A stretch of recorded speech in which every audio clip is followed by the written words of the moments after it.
Attention higher ed leaders. Are you ready to transform your marketing and enrollment strategy?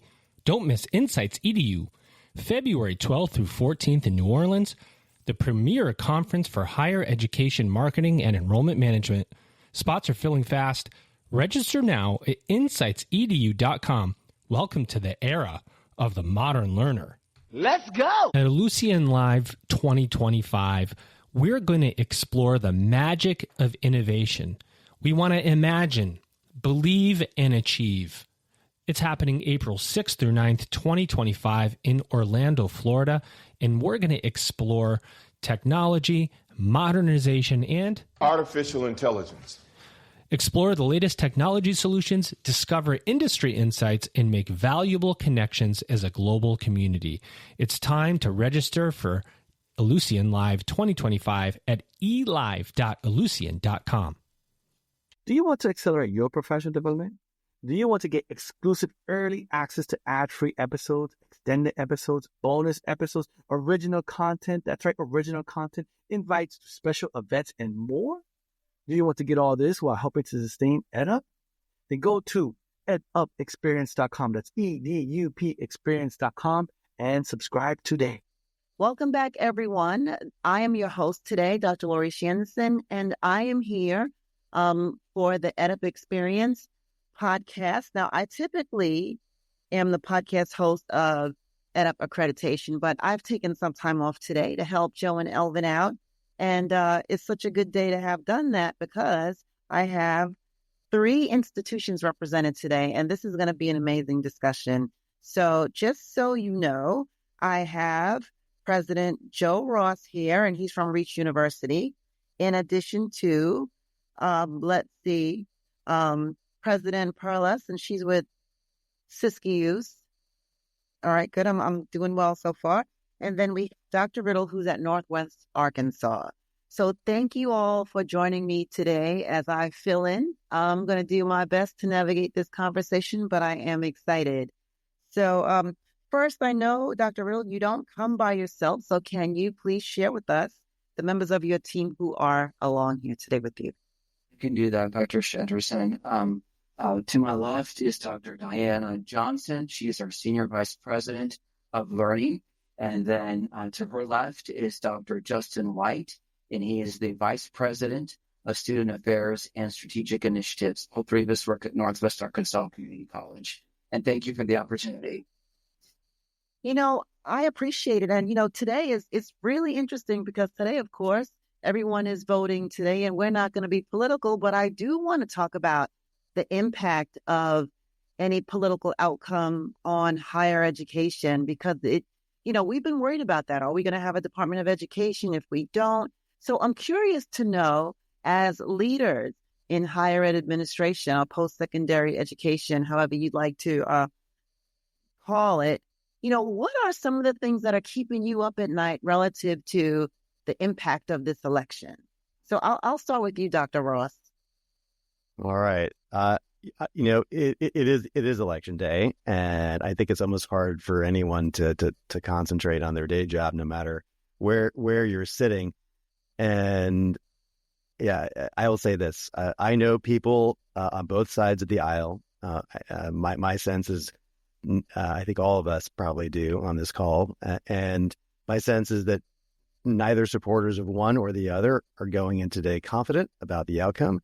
But what I do think, notwithstanding some of the policy proposals that have been put out there, I do think that there is a much more persistent support for education than may be acknowledged. And I'm somewhat optimistic that whatever comes in this election, that there's a belief in the Pell Grant being really critical on both sides of the aisle. There's a belief that workforce training that leads to a degree is a win-win solution. And that's true on both sides of the aisle. There's a belief that working adults as well as young people deserve access to the American dream. And one way, and the most proven way to get that access is through education.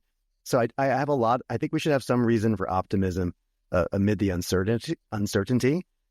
And that's the way I'm going into this. And I think that all of us need to be part of the conversation, no matter who is in the next administration advocating for students and advocating for working adults who shouldn't be forced to choose between their job and their degree or their education. They should be able to do both.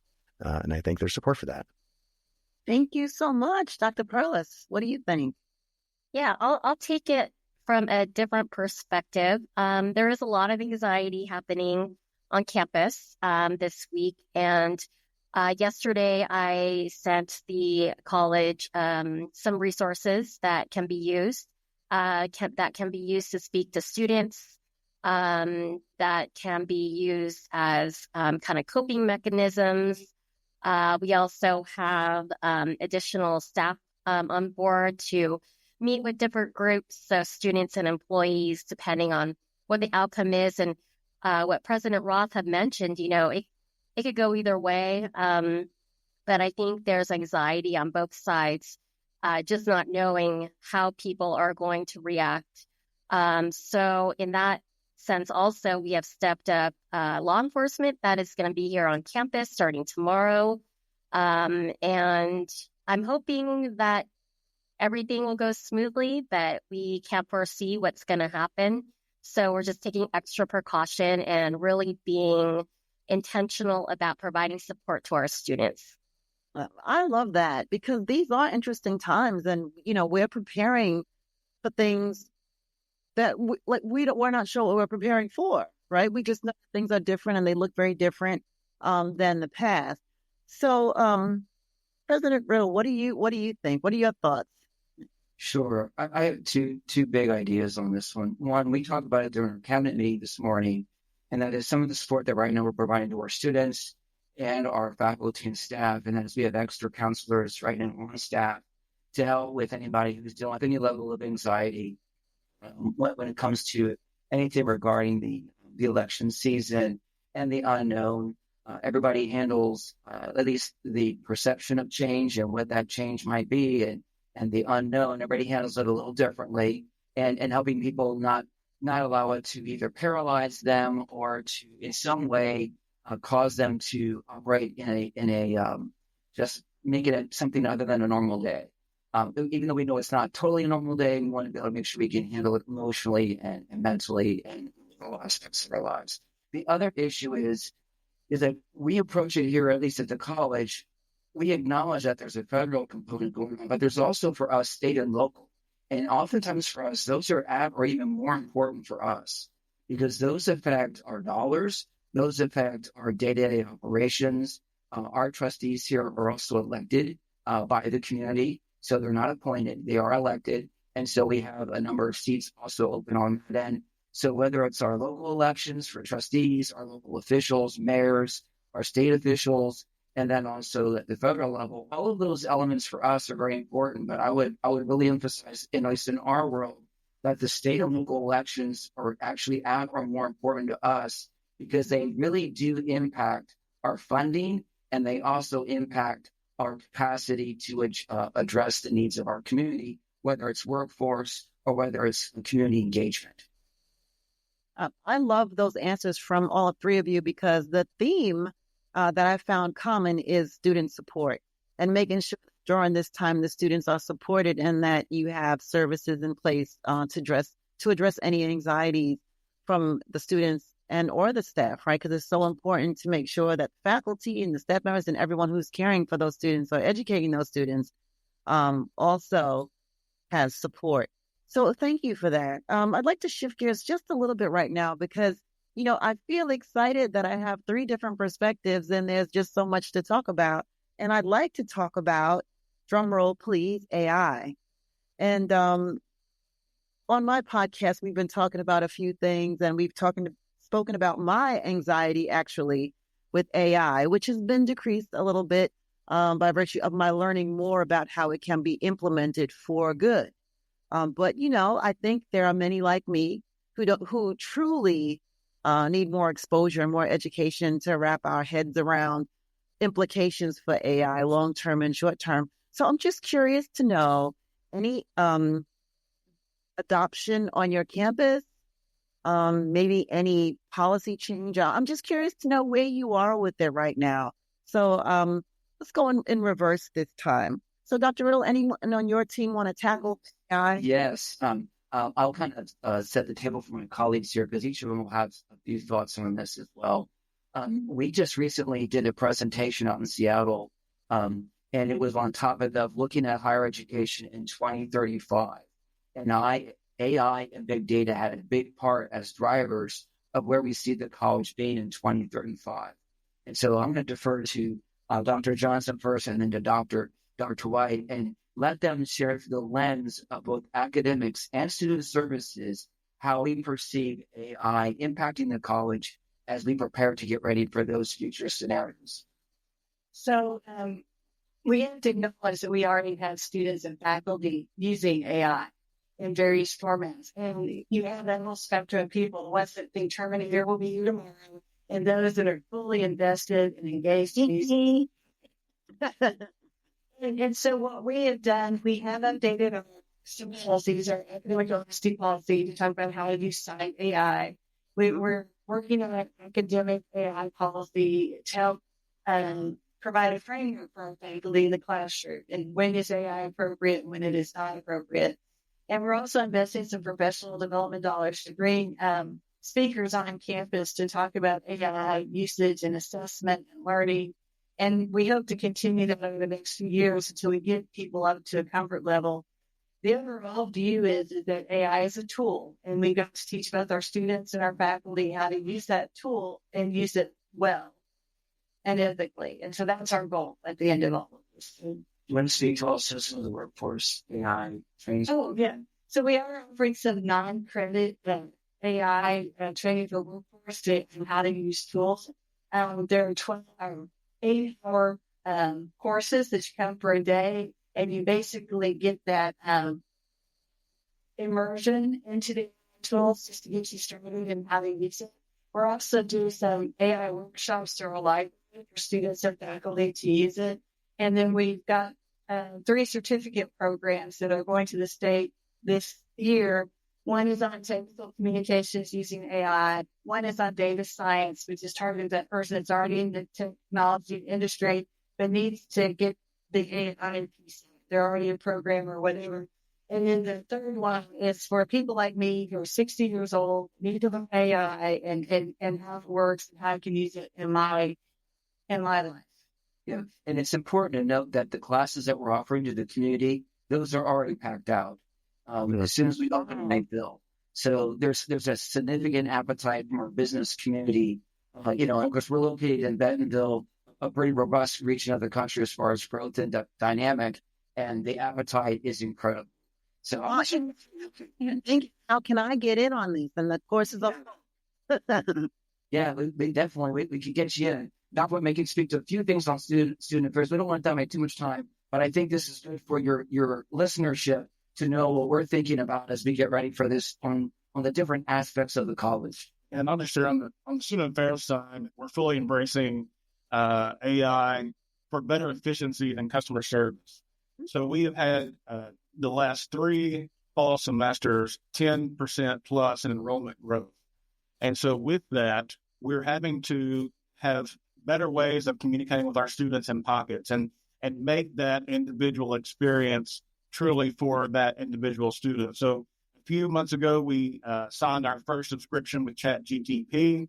So we're using it in our communications to our students on the daily, whether it's through our chatbot, which is interactive, and building the library of its responses 24/7. When a student goes onto the website, something that you probably all are very familiar with, whether you're using that at your own institution or you've used it as a consumer elsewhere, it's continually learning. And so we're building that library for our students, faculty, and staff, and then also in our communication, this just-in-time communication, living in this Amazon world where students need the communication right then when they need it, this just-in-time communication that is not only in mass, but very individualized to the student.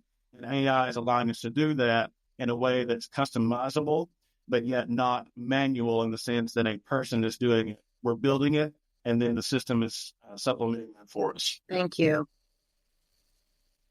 Dr. Ross. You just made the list! Mark your calendars for Insights EDU 2025, February 12th through 14th. Insights EDU 2025 is the can't-miss higher education marketing and enrollment management conference of the year. We're taking over New Orleans with speakers from Google, Meta, Reddit, MIQ Digital, and top schools across the country. Discover how AI is transforming marketing and enrollment management, how to assess online program opportunities, and meet the demands of today's modern learner. Don't wait. Spots are going quickly. Register now at insightsedu.com.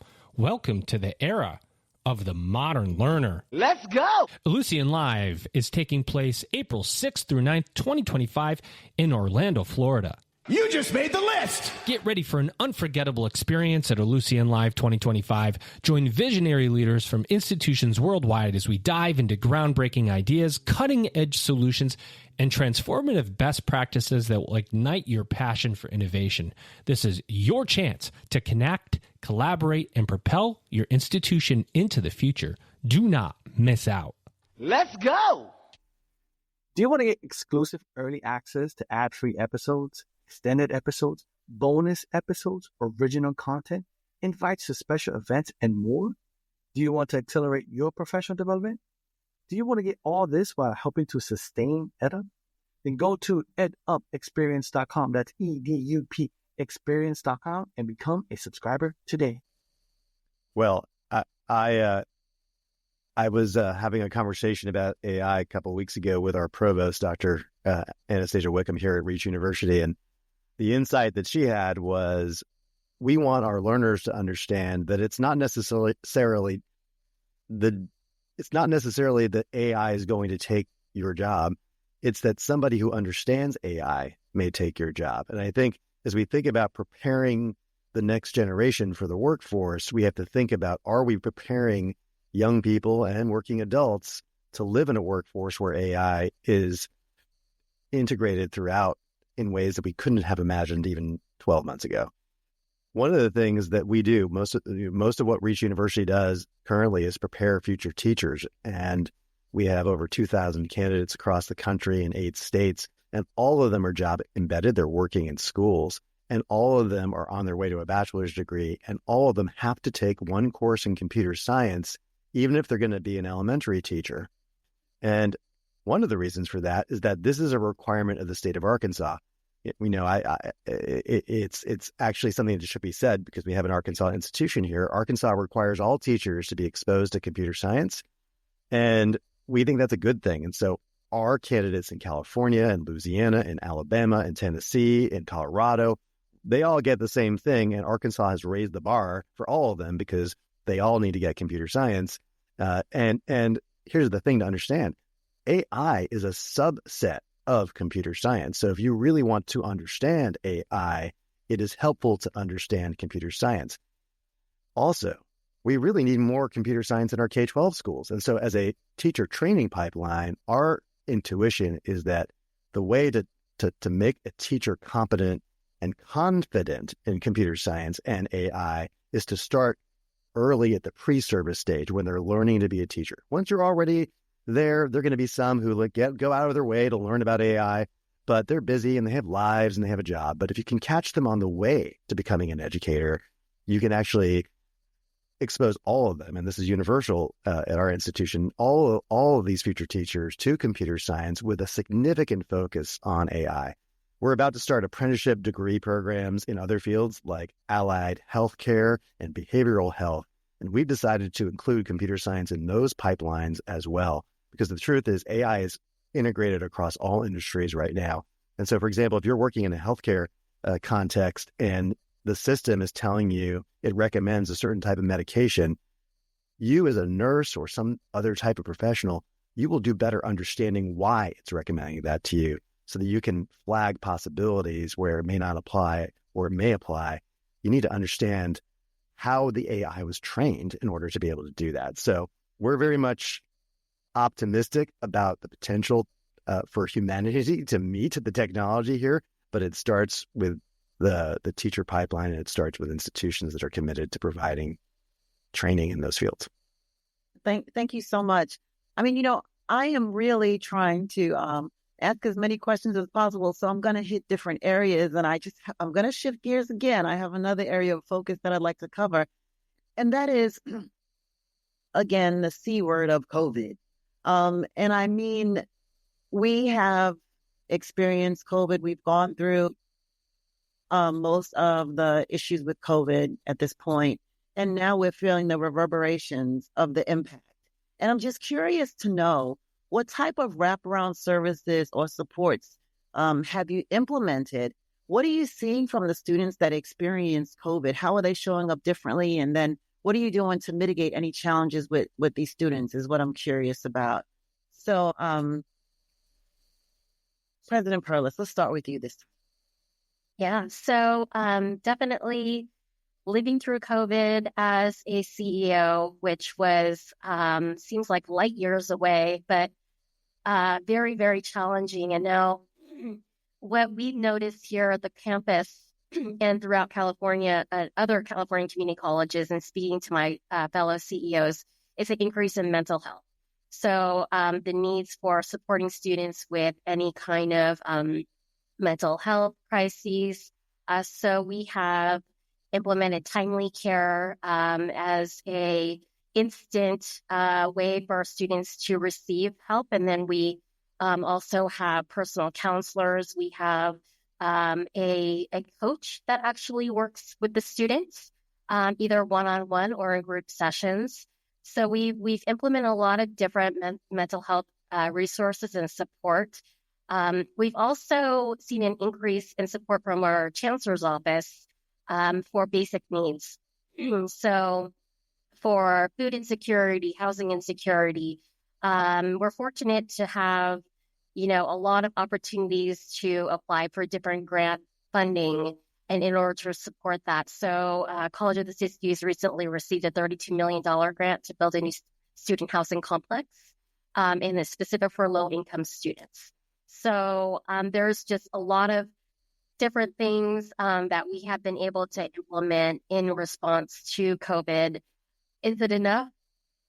No, I don't think so. But, we're trying to actually provide as much support as we possibly can.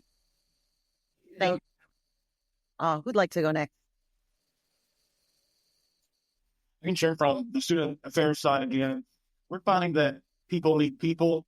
We've talked about this as professionals working in higher ed. We need people, and our students are no different. We're seeing that the need for athletics and student clubs and organizations and just hangout space to be and to have time to themselves has increased. We've also seen that during COVID, obviously we went virtual in every modality of academics, but also in services as well. And we found that to be polarizing for students. Either some love it, they want all virtual, or they want to come to campus and see a person, a professional face-to-face to be served. And so we're having to make accommodations for all of those students, and it's about embracing the individual. So everything that is offered on our campus to students as far as services are also duplicated in a virtual environment. And that's proven to be really beneficial to us and our student population. Absolutely. I just have to add, I'm sorry, go ahead. I just have to add that that comment made me think of one of the consequences of COVID, and it's difficult to admit that there are some upsides if you find them in the experience that we survived and went through.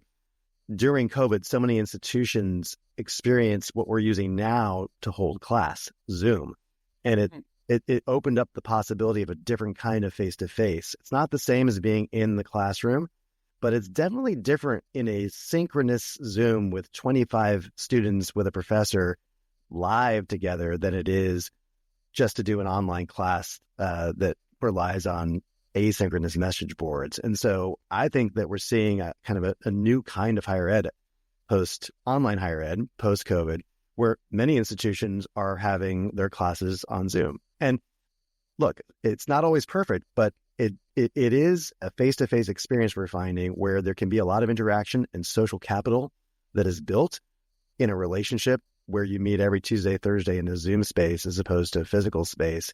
And I think that's exciting because as educators, I think we can all agree talking to students is what we want to be doing, and we like doing it live. And if it can't be in person in some cases, well, it might as well be this type of virtual as opposed to correspondence style virtual. Yeah, I agree. So I was just going to add, in the classroom, what we're seeing is a loss of soft skills and when students come into the classroom and how they interact with students, as well as just how to self-advocate. And we're also seeing their time management is not as strong because they don't understand deadlines or missing deadlines and the ramifications for missing deadlines. And so it's just something to relearn and reestablish as they move into higher education. You know what? I think the critical point when you learn those things was missed. It may have been missed. So this may be the first time that they get exposure to soft skills, relative to their trajectory. So it has been so much of a challenge and something that we are not used to seeing. And figuring this out has been so much of a journey. And it just continues to be as we learn new things that have come out of that experience. So I have one more comment, if I could. Yeah, and this will kind of conceptualize or at least make it more of a big topic umbrella. We use the language we're seeing our students wanting more and more is that sticky campus. The campus where the students can build and make meaningful relationships. They may be able to make some of it and even augment some of it through online technologies for sure. But being able to sit beside one another and talk, I think I observed at least before the pandemic where you might see students and they'll be sitting side by side and they're texting each other. But now we don't see them texting each other as much. They're sitting beside each other and they're talking together. And they want to find soft seating spaces. They want to be in areas where there's food and other forms of connectivity. And they want to build and bring relationship and build life together outside of the classroom. And we're seeing a great hunger for that, not with all students, but with many. And the ones who see it, it's almost insatiable, the desire they have for that level of stickiness. I love it. I love it because it seemed that we moved away from that somewhat and everyone was just really by themselves and to themselves. And I'm glad to see a resurgence of the social interaction. I think it's important, especially to their growth and development and their mental health. Know that we do better when we are with people. So thank you for that point. So as we get to wrap up, I get to ask you one last question. And this is of particular interest to me because we've seen so much written recently that speaks about the challenge of senior leadership, of the college presidency, of those in those senior positions that are most responsible for their institutions, and how sometimes it seems like a thankless job or it seems very taxing. We know that the average amount of time in seat for a college president has decreased substantially over the last decade. And I'm just curious to know if you had some advice to give to anyone who is going into higher ed administration, what things would you tell them to put in their toolkit? And I'll start with this one, if you'd like. I recently did a presentation with a colleague of mine who runs our wellness center, and we called it Wellness Leadership. And I'm in my 10th year as a college president. I've been in higher ed for 30 years. And when I look back at the expectations continue to grow, and jobs continue to get harder. Colleagues mentioned, leading a college through a pandemic. Recently, we had to lead the college here through a tornado event, then followed by a cyber attack. Those are all very dramatic, and keeping your teams together and then allowing the college to grow in spite of those situations and keeping our students strong and confident in what you're doing and your employees, it takes a lot from the leadership. And at the end of the day, you really cannot have a bad day. You're always on 24/7. And I think if I was talking to colleagues, what I would really encourage them to do is to make sure they keep a balanced lifestyle because nobody else is going to do it for you. You ask how other people are doing. They rarely ever ask how you're doing.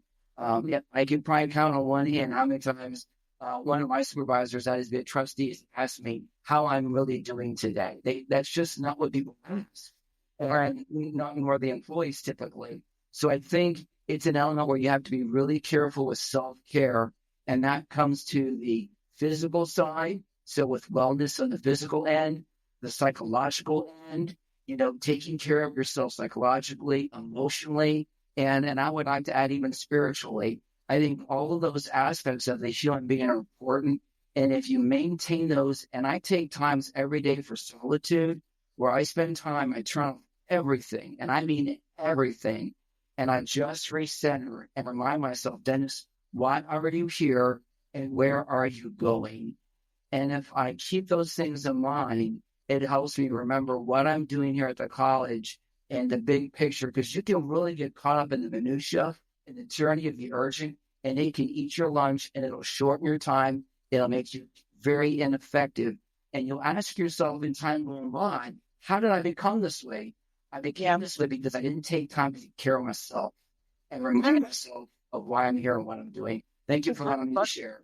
Yes, the unplugging is amazing. I mean, it sounds very simple in nature, but the power in that, even when we just turn off our phone, totally unplugging and going off the grid and just being alone, must reap tremendous rewards. Thank you for sharing that. Thank you so much.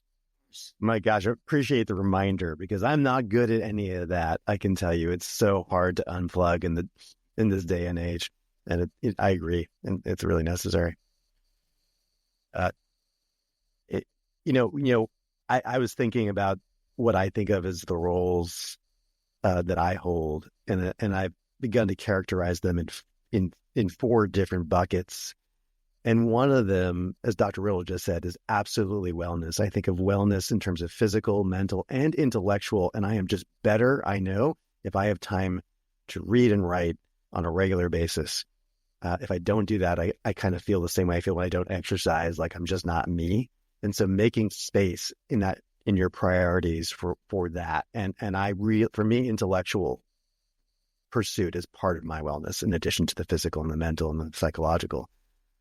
My other 3 buckets, if someone's coming into the role, and I'm a newbie here compared to the other 2 CEOs, presidents, but my other 3 buckets are communications, which I think of as basically repeating myself over and over again, performance culture, stewarding the culture of the institution, and as a private institution, the final one is fundraising. And so I try to prioritize my capacity to hit all 4 of those things in a given week. And I'm going to call on the other 2 folks, other 2 presidents for advice, because they're the ones with experience here. Thank you. That was good, though. Yeah, I've been in the California Community College system for 25 years. I am currently the longest sitting superintendent president here at College of the Siskiyous for the last 13 years. So that gives you an idea of the turnover. And I've only been in this seat. It'll be 4 years in Feb. So not that long, not 10 years for sure, Riddle. Dr. Riddle. Good for you. Yeah, these jobs are they're tough. Right now I'm doing 2 jobs. I don't have a VP of admin services. So it's been really difficult to get that work-life balance, which I really prioritize on a regular basis when I can. But what President Ross said, it's really tough to do at certain times. But that is definitely key. Also for me, I don't think I would have lasted this long if it wasn't for my mentors, honestly.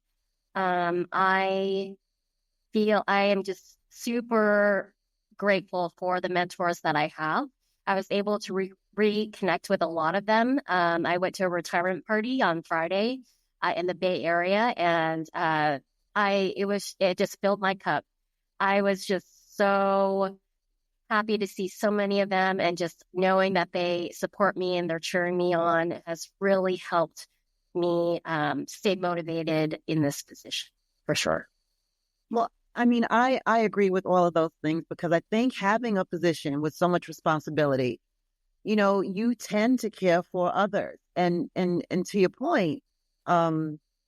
Riddle, there are not many that say, hey, how are you doing? Because they think you're fine. You're in the top seat and there could be nothing wrong with you because everything is fine. Or you don't need to be checked on. I will tell you something that you all didn't mention is the nature of the isolation in those roles, right? You can't really lament about the challenges that you have with anyone on your campus. And sometimes it becomes isolating and you feel alone. And that's why it's good to have peers and colleagues in the same role at other institutions. It also helps you understand and sometimes appreciate, oh, I thought I had a big problem here, but that's not as bad. Considering, my friends. So it's good to commiserate sometimes and just have a trusted partner that you can share and just kind of discuss certain things with for perspective.